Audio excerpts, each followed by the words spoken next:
কি করছিস? দেখবি আইদি কি বানাচ্ছি। তো বন্ধুরা, আজকে দশহরা পুজো সবাই জানো। তো আমি দেখো কি বানাচ্ছি। সাপ বানিয়েছি, কুমির বানিয়েছি। আর আজকে দশহরা পুজো সদ্য এটা কাঁচা মাটি দিয়ে এটা কচ্ছপ বানিয়েছি। সদ্য দশহরা পুজোয় সদ্য কাঁচা মাটি দিয়ে সাপ কুমির কচ্ছপ বানিয়ে আমাদের পুজো হয়। তো বন্ধুরা, কাদের কাদের সদ্য কাঁচা মাটি দিয়ে এগুলো বানিয়ে পুজো হয় একটু কমেন্টে জানিও তো। আর এই পুজোটা আমরা ছোট থেকে দেখে আসছি। আর ছোট থেকে খুব বড় বড় মানে সাপ এসব বানাতাম যখন বাপের বাড়িতে ছিলাম, যখন আমরা ছোট ছিলাম।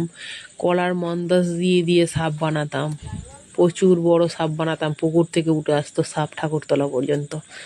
তো সেই সব দিনের কথা খুব মনে পড়ে। তো এত বছর বানানো হয়নি ঠিকঠাক, যে ওখানে যে হোক বাচ্চাদের দিয়ে বানিয়ে নিতাম। আজকে কাউকে বানানো লোক না পেয়ে আমি নিজেই বানাতে শুরু করে দিলাম। তো দেখো বন্ধুরা কেমন হয়েছে কমেন্টে জানি, অনেক বছর বানাইনি। তো এই পুজোটা সাধারণত ব্রাহ্মণ ঠাকুরদের দিয়েই পুজোটা করা হয়। আমার বাপের বাড়িতে দেখেছি ব্রাহ্মণ ঠাকুর এসে পুজো করে, এটা সব জোগাড়জাটি করে রাখা হয়, ব্রাহ্মণ ঠাকুর এসে পুজো করে। কিন্তু আমাদের শ্বশুরবাড়িতে এসে দেখতাম যে আমার শাশুড়ি মা নিজেই পুজোটা করে।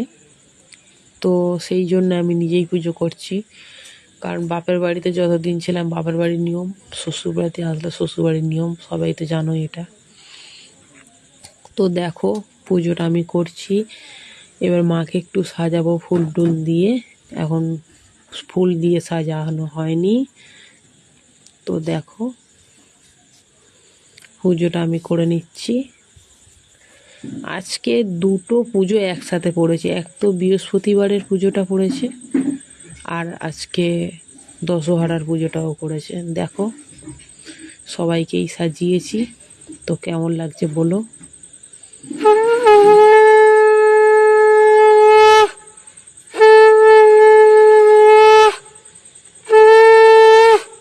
পরের ভিডিওতে আরও দেখাচ্ছি।